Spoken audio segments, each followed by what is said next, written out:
மாதிரி நல்லா இருந்தது ஆக்சுவலா. அதுக்கு ஒரு 2 வாரத்துக்கு முன்னாடி மலேசியாவுக்கு நாங்கெல்லாம் வேற ஒரு ரீசனுக்காக போனோம். ஆதிபுரம் கான்சர்ட்டுக்காக போனோம். அங்க மேம் இருந்தாங்க, பெர்ஃபார்ம் மேம் இருந்தாங்க. பினாங்கில் ஷூட் பண்ணோம். ஸோ பினாங்கில் கான்சர்ட் நடந்துச்சு. பினாங்கில் சுற்றி பார்த்துருந்தோம். மேம் அந்த லொக்கேஷன் ரொம்ப பிடிச்சிருந்து, இந்த லொக்கேஷனில் ஷூட் பண்ணால் நல்லா இருக்குங்கிறது அந்த ஐடியாவே ஸ்டார்ட் ஆச்சு. நான் சொன்னேன் இதோடய சூப்பரான லொக்கேஷன் எனக்கு ஒன்று தெரியும். அது வந்து பினாங்கி சென்னையில் இல்லை, ஷூட் பண்ணாங்கன்னா ஊருக்கு போவோம், 2 வாரத்துல திருப்பி வருவோம்.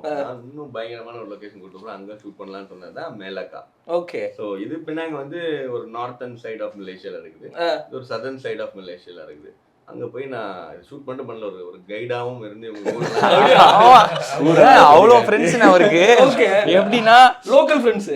ஆமா, அங்க உள்ள ஆட்கள் போயிட்டு இருக்க ரோட்ல நிப்பாட்டி ஷூட் பண்ற அளவுக்கு அவரு ஃப்ரெண்ட்ஸ் வச்சிருக்காங்க. உண்மையான மலேசியாவே அவரு.